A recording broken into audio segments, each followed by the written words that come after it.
Hello my lovely people, it's your able girl Mercy Mans Blog aka the Ototayo when they bring una ogbonge gist all across the world, especially Nigeria. Oya na gbase mona gather your man yarn na the tori as dey hot. The Nigeria soldier when they dispatch for Katsina Ola local government area when go deliver weapons to military in Oju local government area were overrun by the Marandi bandits. They give them a surprise attack. The bandits they steal all the weapons and they also collect 28 million naira from the soldier hand.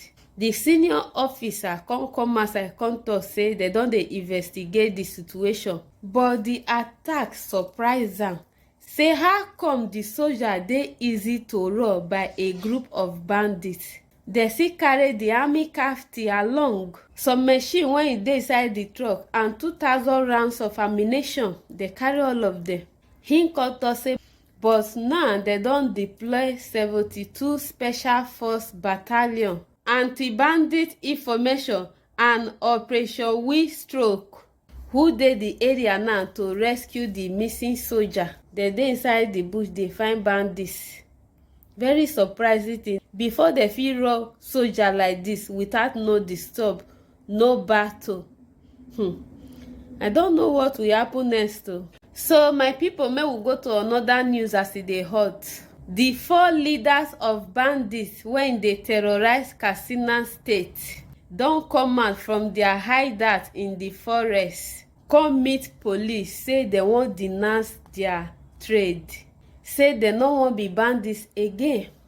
They come surrender 24 AK-49 and AK-47 rifle, 109 general purpose machine gun and live ammunitions. So the state commissioner of police wey dem dey call Sanusi Baba come display the weapons while dem dey parade the repentant bandits around Katsina state. He come warn other bandits wey do wetin refuse to surrender, say make dem know say nobody get monopoly of violence, say the government big pass any person or group of persons, say you no fit do wetin fight government.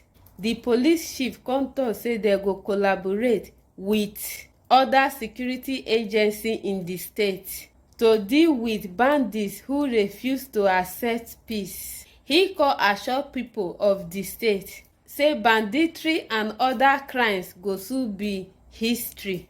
Say make people also help with useful information wey go lead to the arrest of the bandits and their collaborators. So Katsina state people, any information you get concerning these bandits, any sort of crime, report it to the police.